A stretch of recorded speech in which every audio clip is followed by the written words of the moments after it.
గత వీడియోలలో అశ్విని నక్షత్రము 1వ పాదము, 2వ పాదానికి సంబంధించినటువంటి వ్యక్తులు ఏ వృత్తి ఉద్యోగాలకు వెళితే బాగుంటుంది అనే విషయం తెలుసుకున్నాము. ఇప్పుడు ఈ వీడియో ద్వారా 3వ పాదంలో పుట్టిన వారు ఏ వృత్తి, ఉద్యోగంలో అనుకూలంగా ఉండడానికి అవకాశం ఉంటుందనే విషయం తెలుసుకుందాము. నా పేరు దుర్గామల్లేశ్వరరావు సిద్ధాంతిని. శ్రీ రాజరాజేశ్వరి జ్యోతిష నిలయం, నందిగామ, ఎన్టీఆర్ జిల్లా, ఆంధ్రప్రదేశ్. 3వ పాదము అశ్విని నక్షత్రంలో పుట్టినటువంటి వ్యక్తులు కోర్టుల్లో గుమాస్తాలుగా ఉండడానికి అవకాశం ఉంటుంది. పరిపాలనా శాఖలో పనిచేయడానికి అవకాశం ఉంటుంది.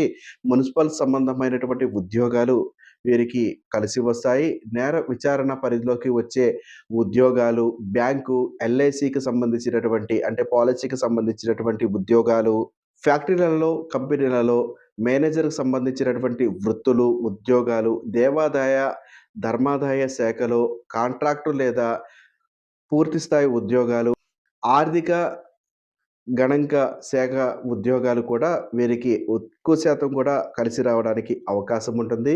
మీరు గమనించారో లేదో ప్రతి ఒక్కటి కూడా దాదాపు ప్రభుత్వానికి సంబంధించినటువంటి ఉద్యోగాలు నేను చెప్పడం జరిగినది. నేను ఇలా చెప్తున్నాను కాబట్టి అశ్విని నక్షత్రము 3వ పాదంలో పుట్టిన ప్రతి ఒక్కరికి గవర్నమెంట్ జాబ్ వస్తుందని లేదు కదా! మీ యొక్క జాతకపు ప్రకారము రవి బలం ఎలా ఉన్నది? రాహు బలం ఎలా ఉన్నది? గురుబలం ఎలా ఉన్నది? ఇతర గ్రహ బలాలు ఎలా ఉన్నాయి?